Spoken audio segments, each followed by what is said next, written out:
Dicho en el Perú, llega gracias a Agrícola y Ganadera Chavín de Huántar y a la primera promoción del Colegio Militar Ramón Castilla.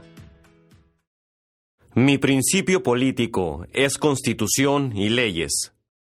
Ramón Castilla en 1835. Hola, te saluda Luis Enrique Cam. Los años siguientes a la independencia, el Perú fue castigado por constantes guerras internas provocadas por hombres ambiciosos que se creían los predestinados para gobernar el país. El pueblo sufría de incertidumbre y de anarquía. La paz social, en un Perú republicano, parecía ser un anhelo inalcanzable. En esta turbulenta época surgió un hombre que reunió las cualidades necesarias para aplacar las agitadas pasiones de los caudillos, las intrigas de los opositores y enfrentar con firmeza las traiciones de los propios partidarios. Su nombre, Ramón Castilla Marquesado.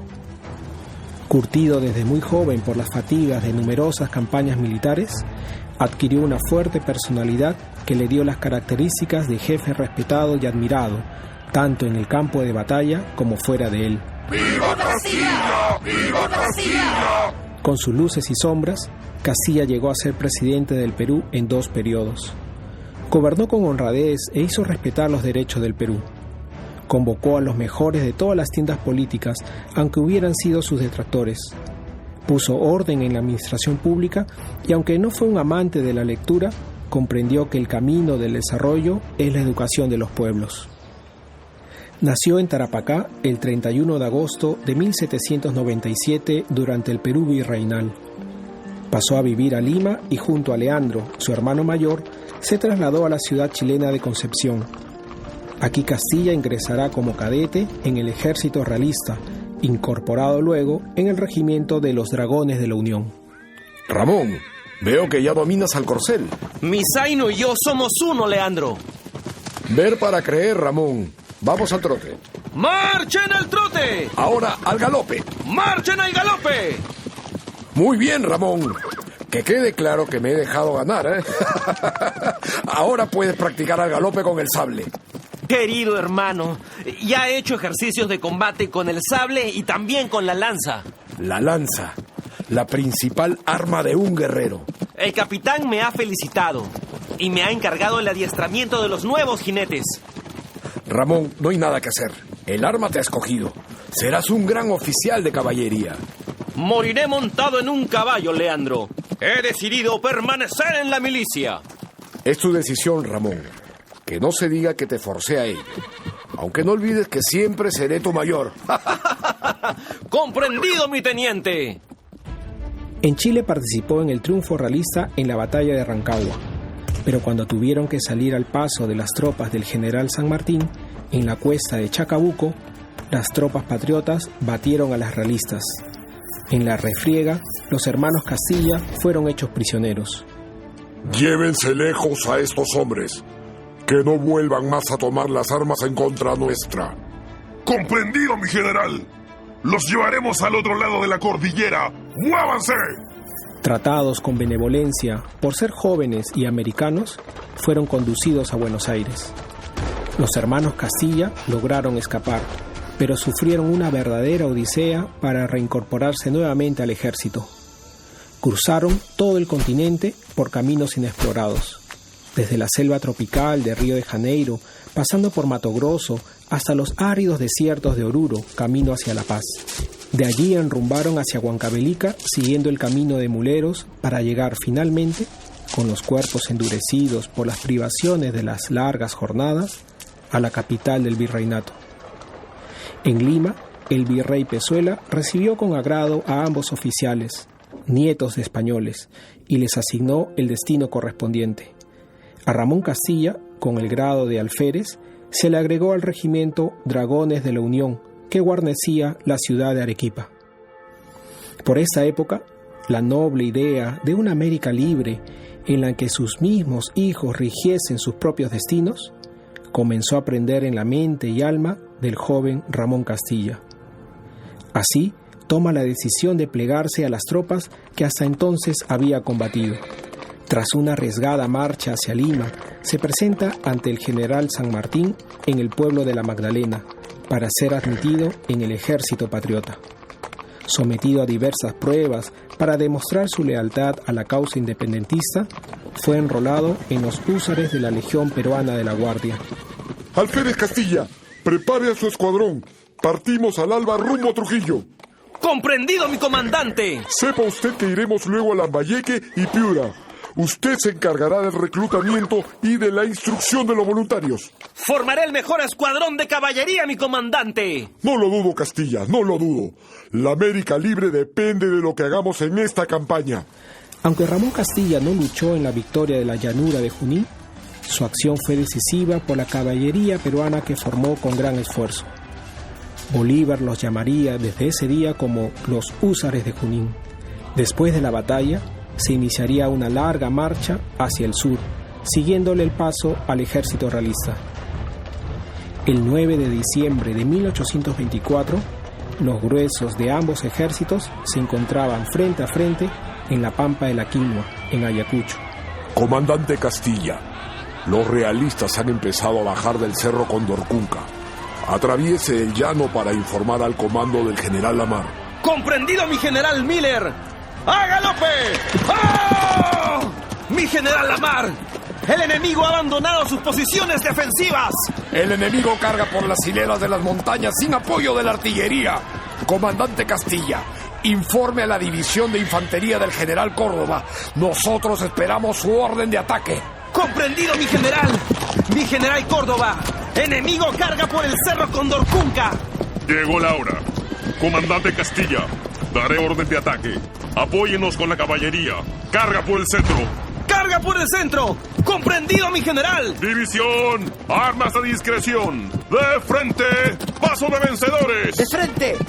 ¡Paso de vencedores! De frente, paso de vencedores. ¡Orden cumplida, mi general Miller! El general Córdoba ordena cargar a la avanzada enemiga por el centro. Regimiento Húsares de Junín, lanzas en ristre. ¡A la carga! Durante la sangrienta batalla de más de 5 horas, fue hecho prisionero el virrey La Serna junto a un gran número de oficiales españoles. Los realistas intentaron reagruparse, pero no les fue posible. La victoria de los independentistas era un hecho histórico. ¡Victoria! ¡Victoria! En la valiente incursión, Castilla sufrió una herida de bala en el cuerpo y otra por una lanzada en el brazo izquierdo. El general Sucre lo mencionó elogiosamente en el parte de batalla, afirmando que se había hecho digno de una distinción singular. Castilla, ascendido al grado de teniente coronel efectivo por acción de guerra, es llevado herido al hospital de Huamanga. Aquí se encontrará con su hermano Leandro, también herido en la batalla y que había permanecido fiel a la causa realista. ¡Ramón! ¡Hermano! Doy gracias a Dios de no haberte encontrado en el campo de batalla. No sé qué hubiera pasado. Leandro, el general Bolívar ha hecho saber que todos los capitulados pueden escoger entre volver a España o quedarse en el Perú. Te pido que te quedes. Gracias, Ramón, pero es imposible. Mis convicciones no me lo permiten. Iré a la península en el primer barco, a continuar en el ejército de su majestad. Leandro, somos hermanos y respeto tu decisión. Dame un abrazo. Restablecido de sus heridas, Castilla fue designado subprefecto de Tarapacá, su tierra natal. Ascendido al grado de coronel, el presidente Agustín Gamarra lo nombra su edecán. Pero al poco tiempo es acusado de conspirar contra el gobierno y es recluido en las casamatas de la fortaleza del Real Felipe. Aquí enferma por las terribles condiciones de humedad e insalubridad de la prisión. Gamarra quiere su ruina. En febrero de 1833 es trasladado al hospital donde encuentra amigos que le facilitan la fuga. Apenas logra huir, le escribe al general Luis José de Orbegoso, contándole sus penas e incitándole a una verdadera rebelión. Gamarra me persigue a muerte, de la que he escapado por feliz casualidad saliendo del hospital en donde hasta ayer me encontraba preso, cuya suerte corren hoy el comandante Salaverry, el presidente del Consejo de Estado Tellería, el mayor Peset, que lo estaban por otras causas y muchos otros ciudadanos. ¿Se conservará indiferente el Departamento de la Libertad, a cuyas heroicidades y sacrificios debe su independencia a la República? Usted y el general Raigada, indicados para correr la misma suerte que los injustamente presos, ¿no moverán hasta las piedras para restituir el imperio de la ley y castigar al tirano? Con la proclamación del general de Orbegoso como presidente provisorio, Castilla es nombrado prefecto de Puno. De Orbegoso le ofrece el ascenso al grado de general, pero Castilla rechaza el ofrecimiento con una carta. La patria no necesita tantos generales que merman sus rentas, cuando no hay enemigos que combatir ni ejército que dirigir. Castilla se equivocó porque muy pronto se producirá una nueva revolución. El general Felipe Santiago Salaverry se alza contra Orbegoso en 1835 y le ofrece a Castilla un cargo en su gobierno. El futuro mariscal se niega respondiendo: Mi principio político es constitución y leyes. Castilla combatió contra la Confederación Perú-Boliviana en el Ejército Restaurador Unido.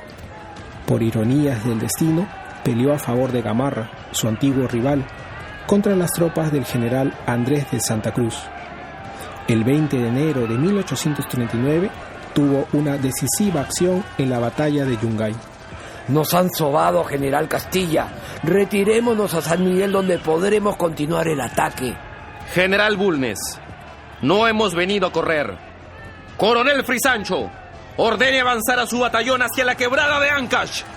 Con su energía y visión táctica, Castilla decidió el triunfo de la batalla, por lo que fue ascendido a general de división con tan solo 42 años de edad. La restauración había triunfado. Sin embargo, no era fácil devolver la paz y el bienestar al Perú. Gamarra nombra a Castilla ministro general y luego ministro de Hacienda. Don Ramón Castilla no era un financista, pero suplió esta debilidad con aplicación y honradez. En la guerra contra Bolivia, acompañó al presidente Gamarra como jefe del Estado Mayor y combatió en la batalla de Ingavi el 18 de noviembre de 1841. Muerto Gamarra en la primera línea de fuego por un certero disparo, Castilla fue hecho prisionero en el campo de batalla y llevado a pie hasta Oruro. Recuperó la libertad al año siguiente con la firma del Tratado de Paz. Con la muerte de Gamarra, el Perú se convirtió en un mar revuelto entre pugnas de caudillos, levantamientos y cuartelazos que buscaban asaltar el poder. En 1843, el coronel Manuel Ignacio de Vivanco se declara supremo director. Entra en Lima el 8 de abril y exige a todas las autoridades un juramento de obediencia. Castilla se negó a prestarlo y en represalia fue borrado del escalafón militar. Se unió a los generales Domingo Nieto y José Félix Higuaín para derrotar a Vivanco. Castilla logra vencer a las fuerzas directoriales en la batalla de Carmen Alto en Arequipa, el 22 de julio de 1844. Vivanco huye por Islay al Callao y es desterrado al puerto de El Realejo, en Nicaragua. El vicepresidente Manuel Menéndez asume el mando del país hasta 1845, año en el que se celebran elecciones, resultando ganador, por abrumadora mayoría, don Ramón Castilla Marquesado. El caudillo supo ser estadista, gobernó con sabiduría y magnanimidad. No persiguió a sus enemigos, al menos no como sus adversarios políticos, quienes no le ahorraron odios y calumnias. El pueblo lo admiraba y lo seguía al grito de ¡Viva Castilla! ¡Viva Castilla! ¡Viva Castilla! ¡Viva Castilla! ¡Viva Castilla! El Taita, el libertador, el gran mariscal del Perú, lo mejor que le pasó al país en el inicio de la República. En su primer gobierno, aprovechó la venta del guano para traer progreso con oportunas decisiones. El 27 de julio de 1848, como regalo de fiestas patrias, llegó desde Estados Unidos el buque a vapor Rímac, armado con 6 cañones para defender el extenso litoral peruano. Luego vendrían la fragata Amazonas, el bergantín Gamarra y las goletas Peruana y Héctor para proteger las islas guaneras de los barcos extranjeros que se aprovechaban del abandono. El 8 de noviembre de 1850 inauguró el primer ferrocarril de Sudamérica, con un viaje desde el Callao a Tambo de Taboada. Modernizó el servicio de correos con la introducción de estampillas e inició la instalación de las primeras líneas telegráficas. Ante la falta de mano de obra en la agricultura y minería, favoreció la inmigración china y dispuso que los obreros de las minas, como yo, no fuéramos enrolados en el ejército. Deseaba olvidar las pugnas intestinas y que todos trabajaran por el bien de la patria. A pesar de ello, muchos empezaron a conspirar para derrocarlo. Hubo abuso de la libertad de imprenta para difamar y sembrar odios y divisiones. Aunque soy amigo de la libertad, aborrezco la impostura y el libertinaje. Por eso recuerdo a las cámaras del Congreso a que ponga diques a estos desbordes de la pasión política. El abuso, como todo principio disolvente, no tiende a componer ni a mejorar, sino por el contrario, a descomponer. Los generales Juan Torrico y San Román conspiran contra el gobierno y son llevados prisioneros. En abril de 1851, culminaba el mandato de Castilla. Fue el primer presidente peruano en completar su mandato. Ningún interés puede mover a quien ya fatigado por las penosas e incesantes tareas de la administración pública, ve con alegría aproximarse el momento en que la ley ordena que deje de mandar y que empiece a obedecer. Atribuid a la imperfección humana si no he acertado siempre en el ejercicio del poder. Pero tened entendido que mi anhelo constante fue servir bien a la nación. Lo sucedió con el voto popular el general José Rufino Echenique. El gobierno de Echenique se ensombreció con escándalos de corrupción que favorecieron a sus allegados y amigos.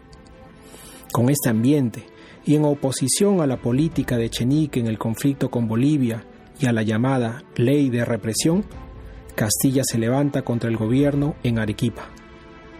En la Ciudad Blanca, Castilla se transforma de jefe del ejército en presidente provisorio en un acta firmada el 4 de abril de 1854, y se resolvió la convocatoria a una constituyente 30 días después de la pacificación del país. En la sublevación, Castilla abolió el tributo indígena y proscribió la esclavitud en todo el territorio nacional, con decreto firmado en Huancayo, escuchen bien, el 3 de diciembre de 1854. En el acto, más de 25,000 esclavos quedaron libres de sus cadenas. Ramón Castilla preparó a sus tropas para enfrentar a las de Echenique en el campo de La Palma, muy cerca al pueblo de Miraflores, en Lima, el 5 de enero de 1855. Tras la victoria de La Palma, empezó, según Castilla, la indispensable dictadura de la Revolución. Así, el otrora gobernante magnánimo empezó una velada represión a sus adversarios. Borró del escalafón a los militares no alineados a su régimen y proscribió a los diplomáticos y vocales partidarios de Echenique. Presidente provisorio desde enero de 1855 hasta octubre de 1858, fue elegido presidente constitucional por 4 años. En 1860 promulgó una nueva constitución que duró hasta 1920. La política americanista es obra del mariscal Castilla. Protestó contra la invasión española en Santo Domingo, por la intervención francesa en México y por la invasión de Nicaragua por parte del mercenario William Walker. Logró que el Perú, Ecuador y Chile firmaran un pacto de unión el 15 de septiembre de 1856, a la que se sumaron otras naciones americanas contra las agresiones que pudieran venir del exterior. Remoza la Alameda de los Descalzos con finas esculturas traídas de Roma. Manda esculpir el monumento a Bolívar y a Cristóbal Colón. Construye el edificio de la Penitenciaría de Lima y el Mercado Central. Inaugura el alumbrado a gas y el servicio de agua potable.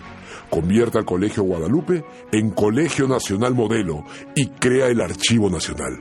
Adquirió 2 fragatas, Amazonas y Apurímac, 6 buques armados y otros 6 transportes. La escuadra peruana fue la primera del Pacífico. Realizó el primer censo nacional en 1862. Publicó el Atlas del Perú de Paz Soldán. Erigió la Escuela Normal Central con personal contratado en Europa y reorganizó la Escuela Militar con una sección especial para la formación de ingenieros. El 28 de julio de 1862, ante la invasión francesa en México, dijo en Amancaes: brindo por la independencia de los pueblos de mi raza. Si después de un siglo mis cenizas sirven para fundar sobre ellas una columna de libertad, estoy seguro que se estremecerán de placer. Señores, ¡viva la independencia del Perú! La administración de Castilla fue honrada con las rentas públicas, pero los ingresos no alcanzaban para los pagos de los préstamos solicitados por el gobierno revolucionario de 1854 y por la deuda contraída con los dueños de los esclavos. Se trató de acrecentar las entradas modernizando la tributación, aunque la mayor parte de los ingresos provenía de la venta del guano y de algunos metales como la plata y la exportación del bórax y el salitre. Y así se acercaba el final de su segundo gobierno. Desciendo del alto puesto que vuestra libre voluntad me designó con la conciencia tranquila y con la frente limpia de las feas manchas que deja tras sí el crimen. Mi vida pública, durante el tiempo de esta última administración que acaba mañana, para fortuna mía, no estará tal vez exenta de faltas y errores, mas en cambio la paz, sin la cual los pueblos no se desenvuelven ni se fortifican, ha sido sólidamente asegurada en beneficio de la sociedad. Cansado de las tareas administrativas, voy en busca de reposo que tanto ha menester una existencia crudamente combatida por los contratiempos de revolución y las fatigas de la guerra. Pero la actividad política de Castilla no cesó. Nombrado presidente del Senado, criticó duramente la actitud débil del presidente Juan Antonio Peset frente a la cuestión española, lo que le valió su destierro a Gibraltar. Repelida la escuadra hispánica en el combate del 2 de mayo, Castilla regresó a Lima e inició la oposición contra las elecciones que darían legitimidad al general Mariano Ignacio Prado. Considerado como un rival político a aislar, se difunden cartas apócrifas para descalificarlo moralmente. Prado justifica así el destierro de Castilla a Chile. Afligido por el asma, se unió a otros militares para restituir en el gobierno a quien la ley determinaba. Cuando llegó a Tarapacá, su tierra natal, el 18 de mayo, el pueblo lo recibió con total algarabía. Yo sabré restituir a Tarapacá con ventaja lo que el tirano le ha quitado, y lo único que os encargo es que si por mi actual estado de salud perezco en la campaña, como es probable, no olviden mis paisanos el sacrificio que hago por la nación y por nuestro país. Que se acuerden del ejemplo que les doy y que jamás manchen su honor y patriotismo. 13 días después, enfermo, le faltan las fuerzas para proseguir la marcha rumbo a la hacienda Tibiliche. De camino con su guardia de honor, bajo un sol abrasador en el desierto de Atacama, murió al pie de su caballo en la pampa del Tamarugal de Tarapacá. Era el 30 de mayo de 1867. Enterrado en la iglesia parroquial de Arica, sus restos fueron trasladados a Lima un año después. Pocas veces se ha visto en la ciudad unos funerales tan suntuosos. El cortejo fúnebre fue seguido a pie por millares de personas que rindieron, con su presencia, el homenaje a una de las figuras más importantes de nuestra historia. El ejército declaró al gran mariscal del Perú, don Ramón Castilla Marquesado, como patrono del arma de caballería. Soy Luis Enrique Cam y eso fue Dicho en el Perú. Escucha otros episodios en www.dichoenelperú.pe o en nuestros canales de Spotify y YouTube. Mi principio político es Constitución y leyes. Dicho en el Perú llegó gracias a Agrícola y Ganadera Chavín de Huántar y a la primera promoción del Colegio Militar Ramón Castilla.